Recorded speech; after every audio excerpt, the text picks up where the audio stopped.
கணேசாய நமக. முருகா சரணம். ஆடிச் செவ்வாய் என்று பெண்கள் மட்டும் கடைப்பிடிக்கும் விரதம். ஆடி மாதம் என்றாலே அம்மனுக்கு சிறப்பு வாய்ந்த மாதமாகும். இம்மாதங்களில் அம்மன் கோவில்களில் செவ்வாய் மற்றும் வெள்ளிக்கிழமைகளில் சிறப்பு வழிபாடுகள் நடைபெறுவது வழக்கம். செவ்வாய்க்கிழமை செவ்வாய் பகவானுக்கு உரிய நாளாகும். செவ்வாய் பகவானுக்கு அதிபதியான முருகப்பெருமானுக்கு உகந்த இந்நாளில் முருகனை வழிபட்டு வந்தால் நினைத்த காரியத்தில் வெற்றி உண்டாகும். அதிலும் ஆடி செவ்வாய் என்றால் அம்மனுக்கும் முருகனுக்கும் ஏற்ற நாளாகும். ஆடி செவ்வாயில் முருகனையும் அம்பாளையும் தீபமேற்றி மனமுருகி வேண்டினால் வீட்டில் துன்பம் நீங்கி மங்களம் உண்டாகும். ஔவையார் விரதம். சுமங்கலி பெண்களும் திருமணம் ஆகாத பெண்களும் ஒன்று சேர்ந்து கடைபிடிக்கும் விரதம் ஔவையார் விரதமாகும்.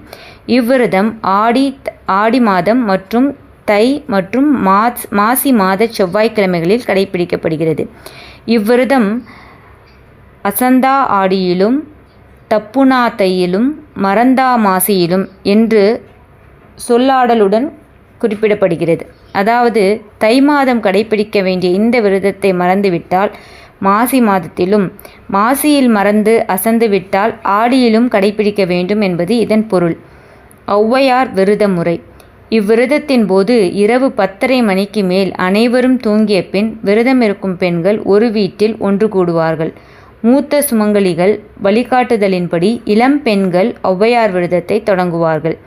இவ்விரதத்தின் நிவேதனமாக பச்சரிசி மாவில் வெல்லம் சேர்த்து ஒருவித வடிவம் கொண்ட கொழுக்கட்டை தயாரிப்பார்கள்.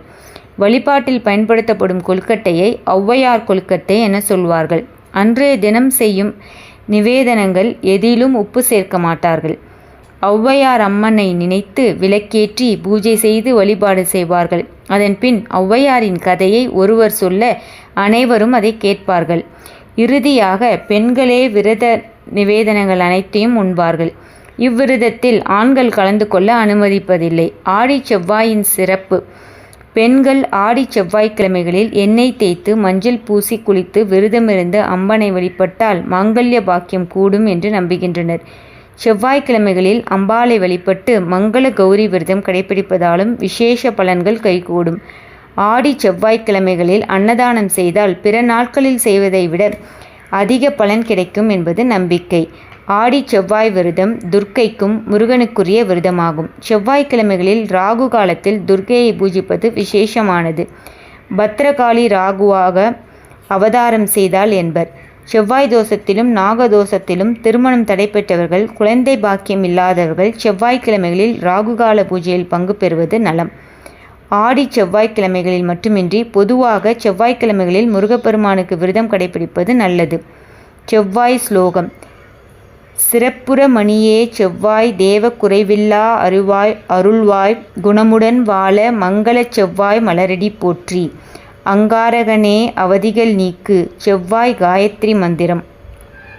ஓம் வீரத்வஜாய வித்மகே விக்ன அஸ்தாய தீமகி தந்தோ பௌம பிரச்சோதயாத். நன்றி.